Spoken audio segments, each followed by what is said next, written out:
Hey there, welcome back to Unfoolish Investors, everyone. Another episode, number 16, where we make smart money moves simple for everyone. Whether you're a parent or a kid just learning about money, this episode's for you. Are you ready to jump into it, Larry? I'm ready. I mean, at this rate, we're going to be in triple digits in no time. I love that. I love the optimism right there. We're going to start right off right now with the power of saving money. That's right, Unfoolish Investors. We're kicking it back to some basics right now. First up, saving money. Now, you've probably heard parents say, save for a rainy day, right? You're familiar with that term, Larry? Huh? I sure am. Yeah? What does it mean? Where do What you where does do it you mean? think I grew up? Under a rock? I don't know. Um, Saving is simply putting money aside now so that you have it for the future. Think of it like this. If you get $10 today, right, you might want to spend it all on what? Me personally, candy bar, maybe some popcorn. But You can't what if, even get a Big Mac meal for $10 anymore. no, but you can get a triple cheeseburger, which I love. But what if you saved half of it? What if you saved half of it? And a few weeks from now, you'll have enough saved up to buy something bigger, right? Or you'll have extra cash when something unexpected happens. Now, that's the power of saving money. And like for parents, I look at it like this. As a parent, saving is just as important for big future goals like trips to Disney. Not cheap, Larry. Not cheap. You parents know what I'm talking about. So I've heard. Or even something like retirement. Um, you know, Something that you want to save and compound over long periods of time to have even more money. Or kids. Like for my kids, Larry, I like to, have them put it in buckets. hmm So this is unfoolish spending money. This is we're gonna donate something, teach them about donating. And this is we're gonna save for a game, like a video hmm game, or maybe you want a VR headset. Depends on what your kids want. But it teaches them how to make good decisions early.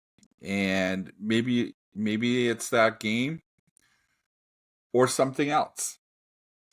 But by separating it into three buckets or three jars, however you want to do it, or nowadays, I use the green light card for my son, and you can digitally separate the money inside of that so that when you get paid for doing chores, it can go into one, or you could have a portion of it go into one or two other buckets, depending on what you want to set up.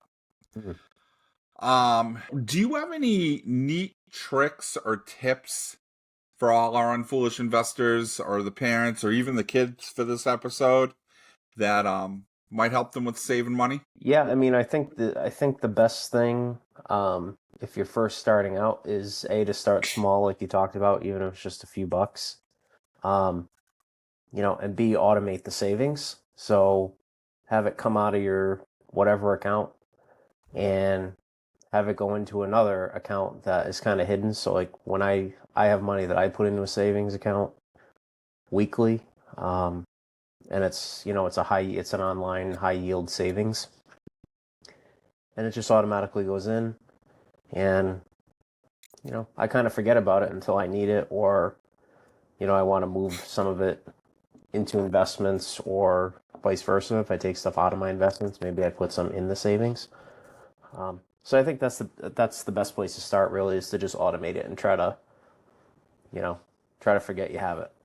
What is the last thing that you saved up for and you were like, I have enough, I'm going to buy it now? Probably when my old pickup truck died.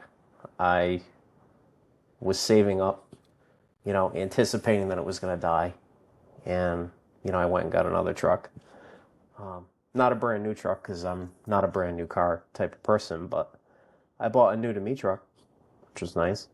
Awesome. And you had already saved up a lot of that money ahead of time? Awesome. That's planning over years for something. Mm-hmm. Then you had the money there when you were ready to go. I love that. That's a great story. For me, it's traditionally family vacations. Whether or not, we went to Mexico this past year, which was a lot of fun. Had to save up for that. And now currently saving for that big Disney vacation. But it's mitigating that heavy cost by saving up for it. Then you're able to Mm-hmm. enjoy it a lot more when you don't have that burden of where am I going to get that money from? You've already saved it. It's that simple. It's that simple. And that is the power of saving money, folks. Up next, we're going to jump into something extra cool. Fixed costs. Not really. There's nothing cool about fixed costs. Fixed costs could be the most exciting thing we talk about If you on this want to, entire podcast. it's so true. It's so true. If you want to if you want to go to sleep at night and you really don't know how, read about fixed costs. Put you right out. But it's it's a little more practical, but it's also pretty important. It sounds complicated to a lot of people, but I don't think it really is. Do you? Do you think fixed costs is overly complicated, or do you think it just sounds complicated? It's something that shouldn't be complicated. I think people sometimes overcomplicate it unnecessarily. Yeah. So if I was to break down fixed costs to you, these are things, right, that you have to pay for every month. Think of them as non-negotiables for parents. It's stuff like your mortgage, utilities, if you don't own your rent, or if you're not Larry, you need to save up for your new used car, a car payment. Looking at you, Yep. $1,350 a month car payment person. You know who you are. For kids, Rough. what? I said that's rough. $1,300. My God. That's insane. That was a mortgage not too many years ago. It's true. I think that was my first mortgage. My first mortgage was around $1,350.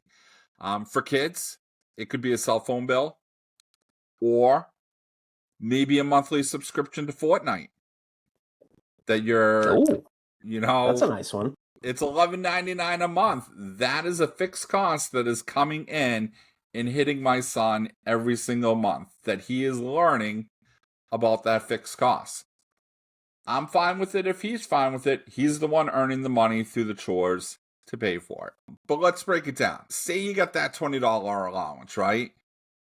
And 10 of it goes to Fortnite every single month. As we just explained, that's a fixed cost. It's something that you have to pay each month. Now, you've got $10 left, right? Because you had 20.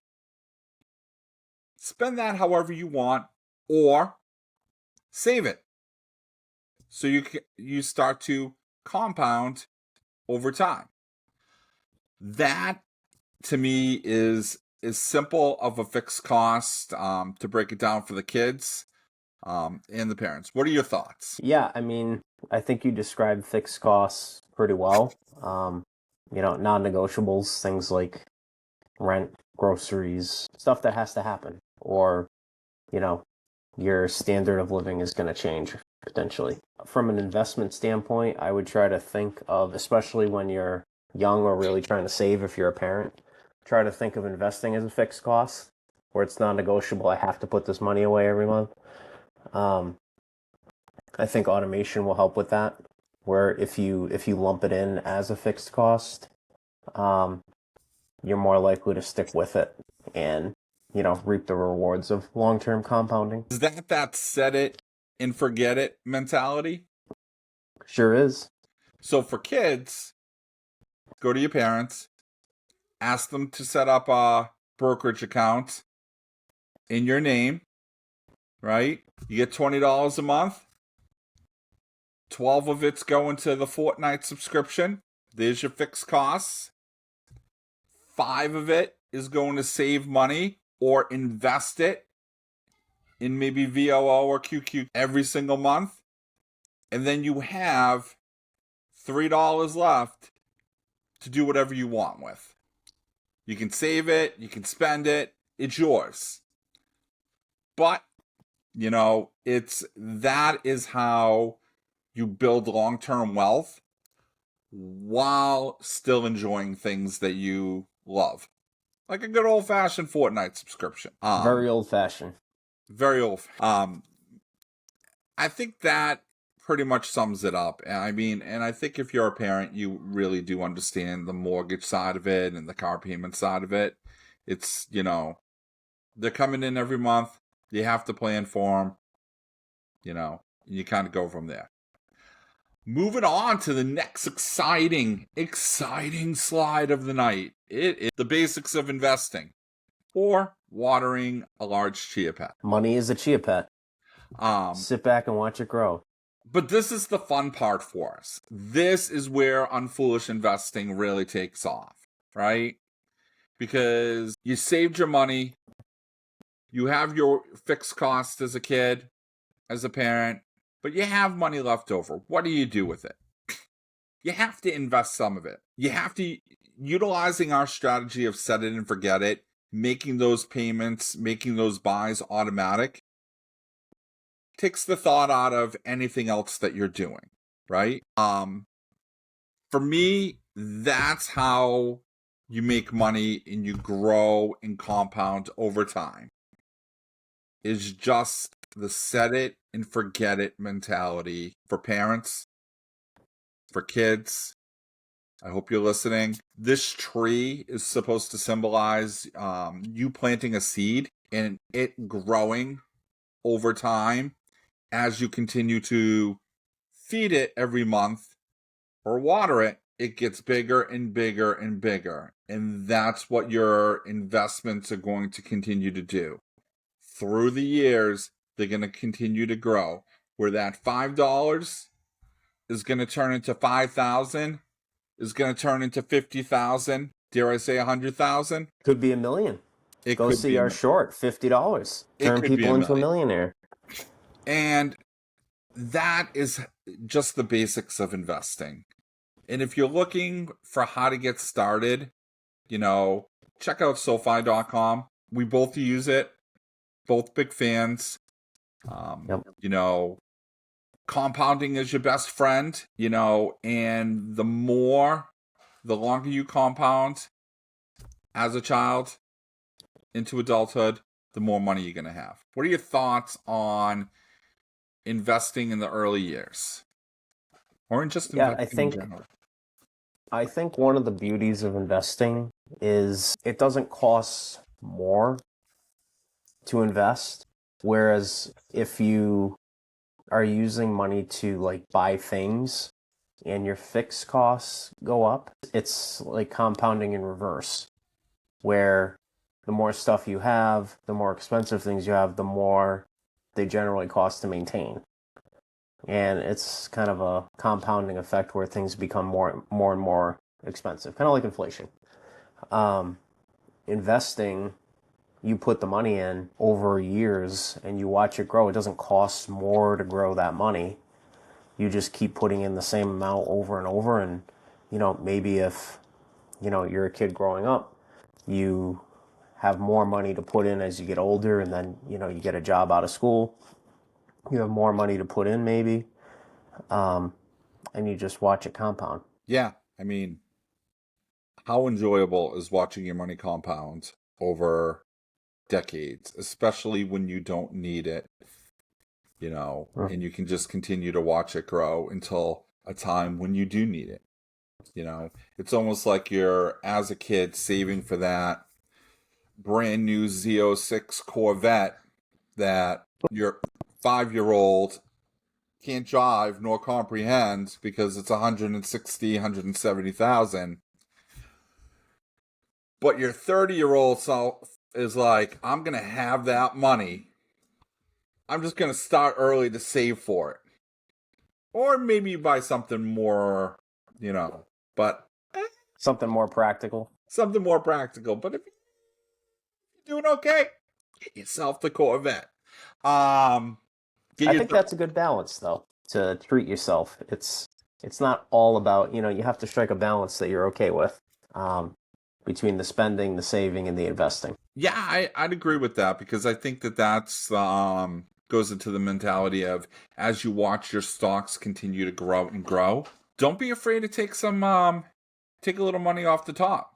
You know, Yep. you want to go on vacation, you want to do something, if you want to take a little bit because it's grown through the years, don't feel like you have to, just continue to let it compound until a certain date because that's not enjoyable. That's not a happy life.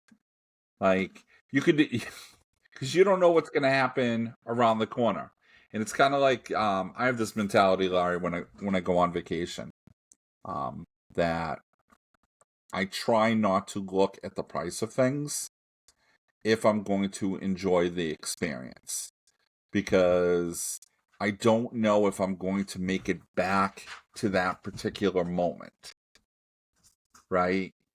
I'm like, oh, we'll come back tomorrow. Will we? I don't know.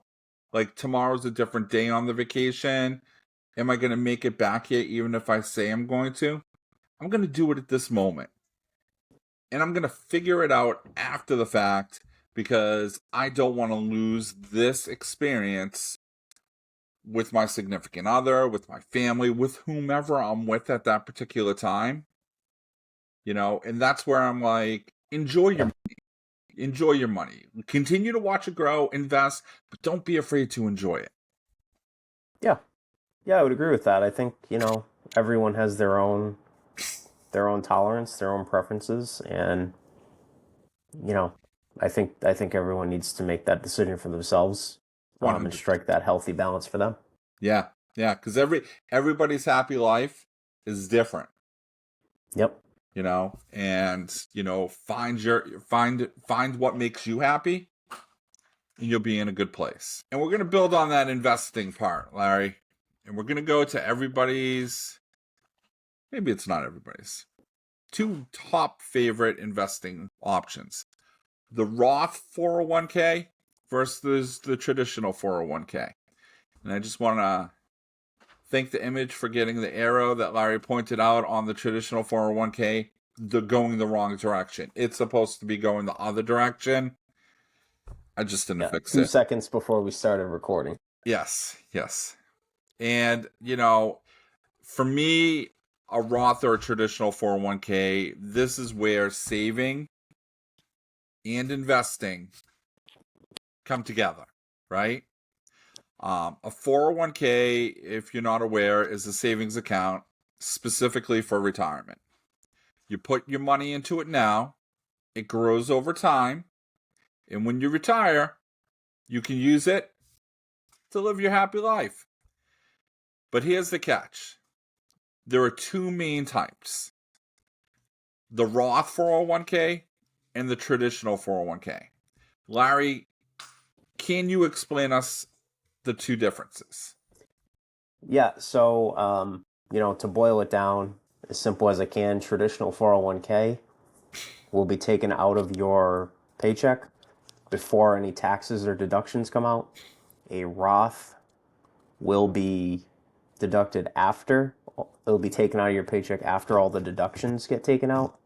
And the difference between the two is for a traditional 401k, you put the money in pre-tax, and then when you go to take it out, you're going to pay taxes on it in retirement. With a Roth 401k, because you paid the tax up front, you will not have to pay taxes on that money. Over here. I was raising my hand. Which one would you choose? What's the right choice? Thoughts?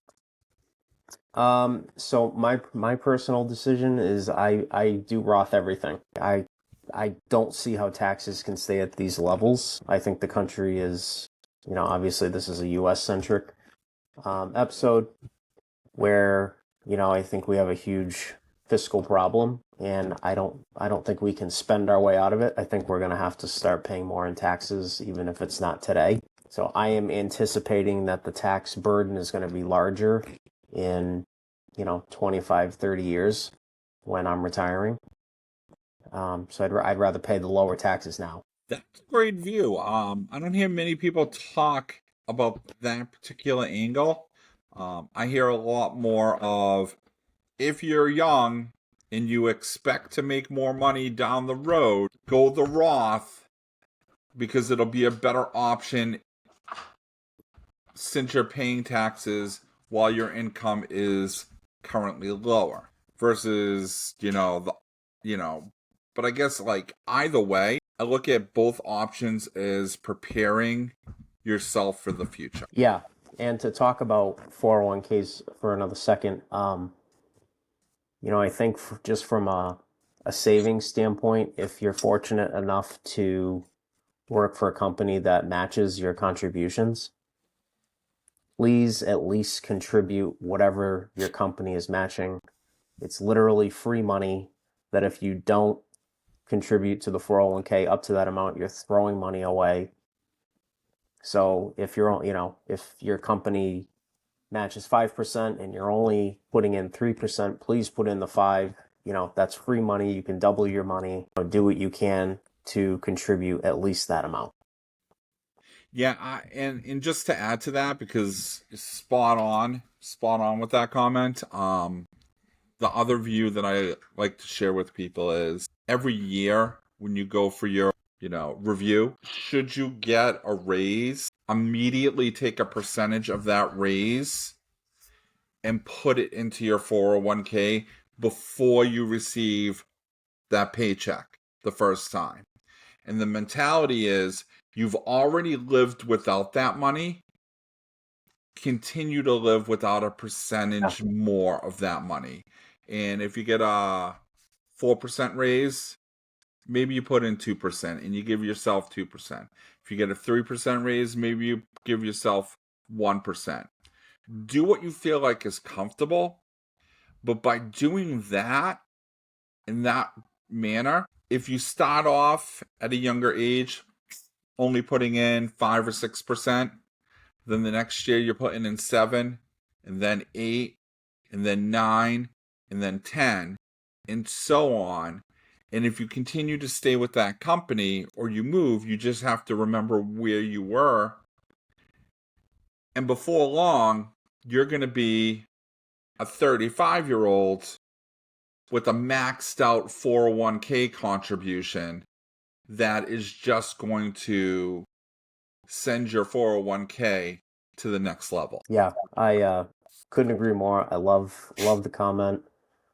I know some 401k administrators, you can actually opt into a setting that will do that automatically. My 401k is through Fidelity. They have a setting for that where you can set it to go up by however much of a percent you want every year, which is great. And then typically you can also set it so that, if you're lucky enough to get to that max, you won't over contribute and have to pay a penalty. Yeah, and I think that's the one area with the 401k that you're seeing laws passed now that force companies that are just putting 401ks in to automatically enroll people and forcing them to opt out versus how it's been for a generation plus where you had to opt in and a lot of people didn't end up opting in. And I think that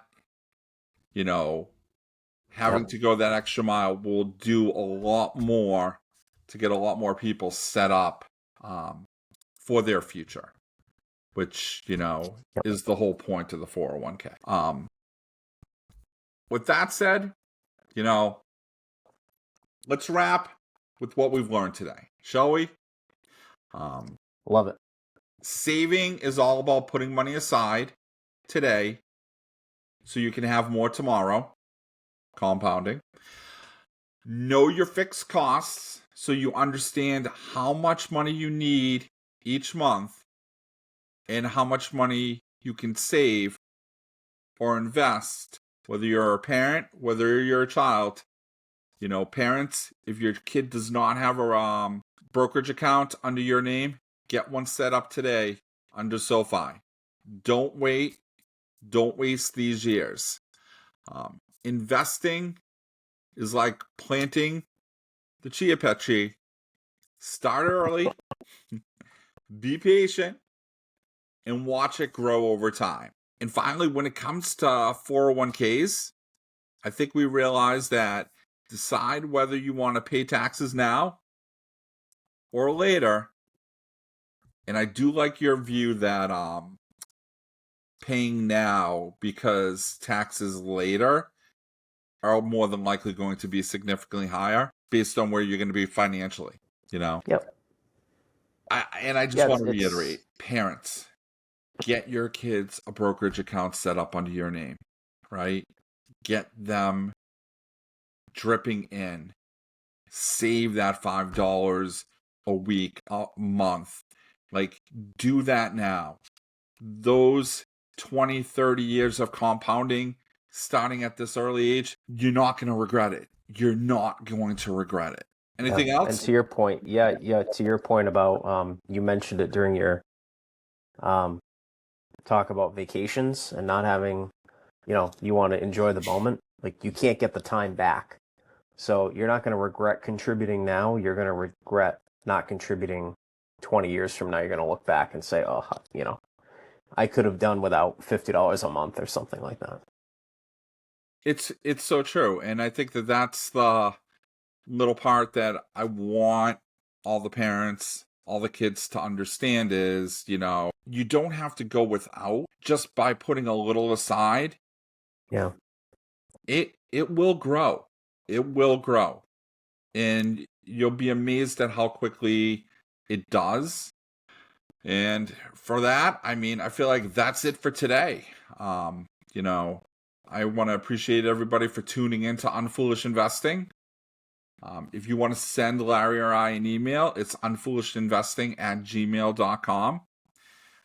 If you like any of our videos, long form or short, please hit like or subscribe. Other than that, stay smart, stay patient, and most importantly, stay unfoolish with your money.